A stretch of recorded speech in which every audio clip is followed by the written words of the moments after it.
Congratulations, my friend. It's one of the benefits of being on this journey as long as I have is to see folks like you succeed and embrace their passion projects and see it through.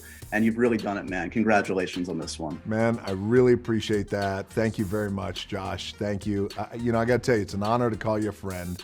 But also, I do want to acknowledge that as you get further down the road in this business, and I know you will attest to this, the people who were really good to you at a time when you didn't really have to be, but you just did because not everybody was. And at that time, 13 years ago, dude, I was in a much different place than I am right now. 13 years ago, just trying to make it, trying to turn the corner.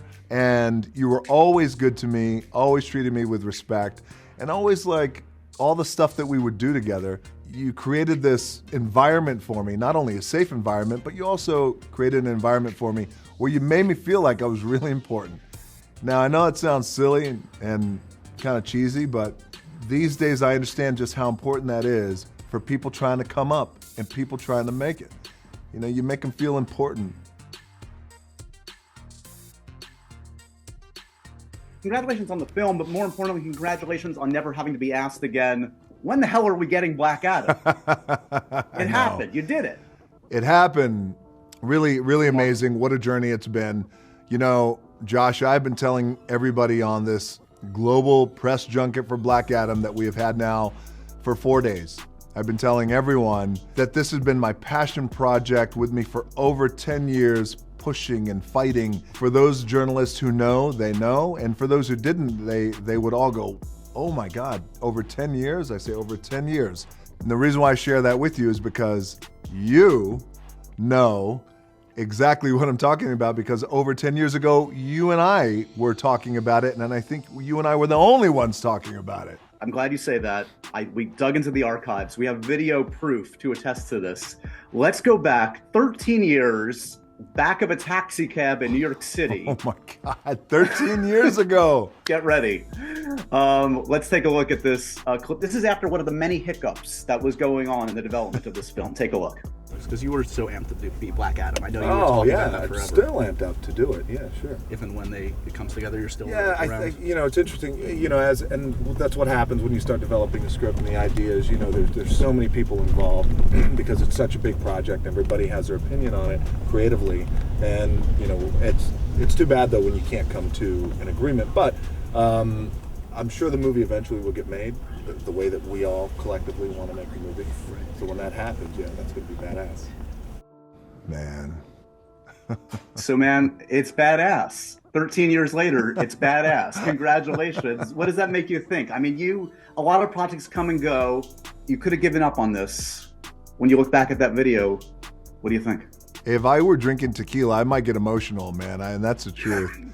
Because 13 years ago, you saw how excited I was even 13 years ago. Even in my disappointment of sharing with you that, we've reached a standstill and I don't know where it's at, but I was still excited.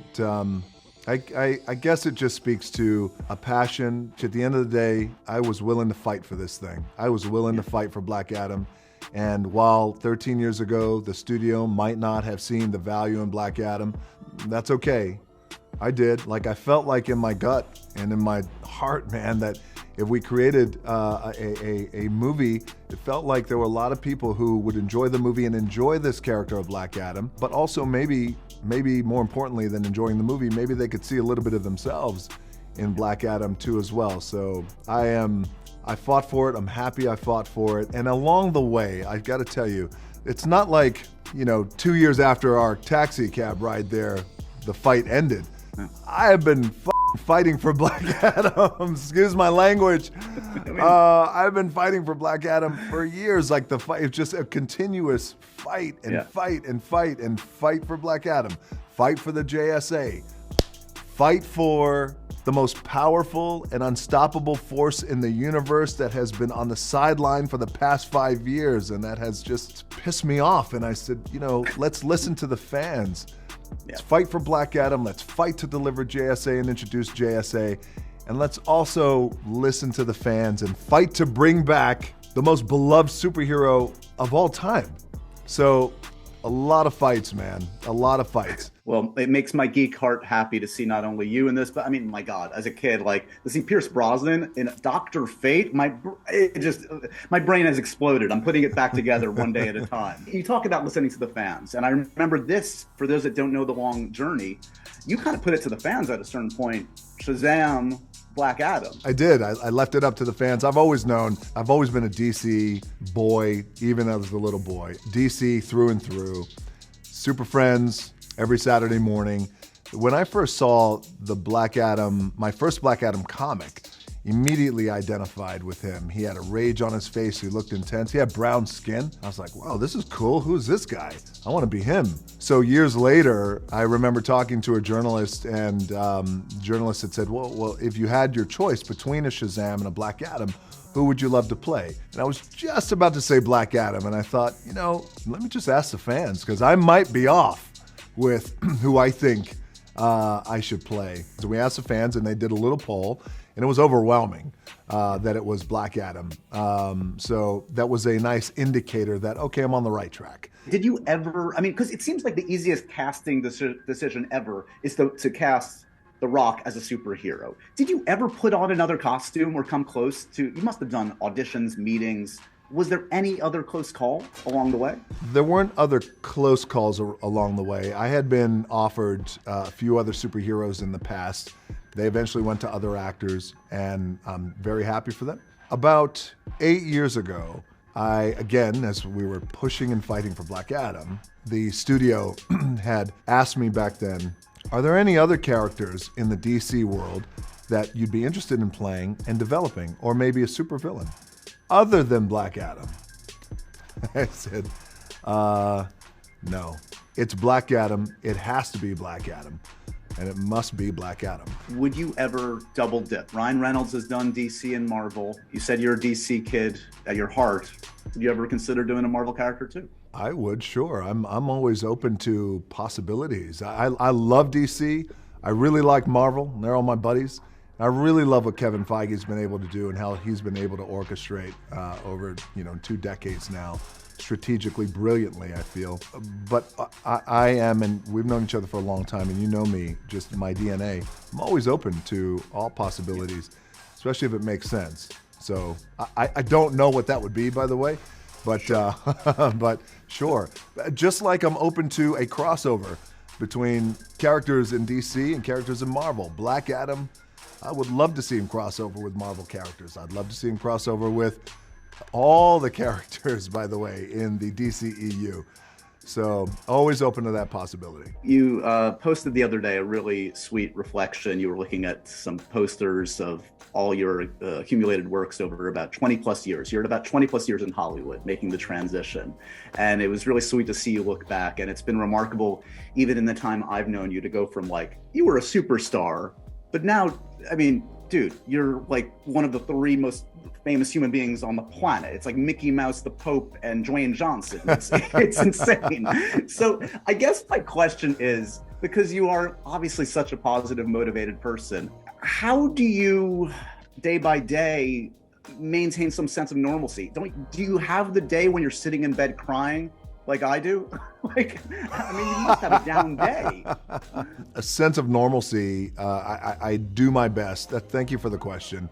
I really do my best to normalize life as best as I possibly can for my little ones. And I think that's important. I try to give them stability, try to give them a life where it is not as chaotic as it is for me when I step out into the public. But that post that you're referencing, I had never seen my films laid out in that way, just visually, where I could, within 5 seconds, I could see a snapshot of them all. It really moved me. And it just reminds me of how grateful I should be and how grateful I am to have the career that I do have. But I will say this, to answer your question directly, just about the normalcy and about how life immediately changes for me when I walk out the door. This is why, and I'm a big advocate of this, and I preach this to everyone I know and social media, everyone I don't know, is it's so important to have the anchors in your life that allow you to do the thing that you do and that allows you to protect the thing that allows you to do what you do. So for me, my anchors, which keep me sane and stable, are just like you, pickup trucks and working out, right?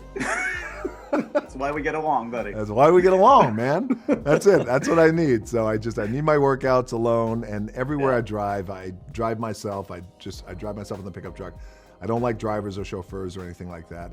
I don't have anything against them personally. I just rather be by myself. So I do little things like that to make sure that things stay a little normal. Let's end with one more sweet remembrance, because we were talking kind of full circle in the Hollywood career. A lot of people were touched. I was too. Brendan Fraser, back in the beginning, who's having a great moment, and everybody's so rooting for him and so happy to see, we all have the ups and downs in our respective careers. But he was important to kind of helping launch your own career in Hollywood. What's it like to be on this journey and to see someone like that get their due now? I'm so happy for Brendan. I'm so happy for him. Great guy. I'm so happy for this resurgence and for this recognition and acknowledgement of him getting his flowers. And I want him to go all the way, man. I want to see him on that Oscar stage and hold that sucker up and deliver, I'm sure, what will be an amazing speech. And he was very important in my career. And at a time where he was a big star. And he was the star of the biggest franchise at that time in the world, which was the Mummy franchise. Of course, not counting Bond, but I mean, that was the big franchise. And when they came to me and asked me to be in Mummy Returns, that was Brandon's movie. He had to okay it. He had no idea. We had never met. We had never even spoken on the phone. And the word that I got from our director, Stephen Sommers, was Brandon loves this idea and is so happy you're in the movie. And I got to tell you, Josh, that really meant a lot to me at a time when I didn't know what I was doing in Hollywood. I'd just come from WWE. I had no acting experience except in the WWE. I had never been on a movie set before, ever. And all of a sudden, I'm in the middle of the Sahara Desert making The Mummy Returns. And I get that kind of nod of acceptance from the star of the movie. It really meant a lot to me. So many years later, I never forgot it. And I see him getting the standing ovation for almost 10 minutes, and he's crying. I thought it was beautiful, man. That was me at the end of Black Adam. For you, you weren't even in the theater, but I was up there. Could you hear me? I did, yes.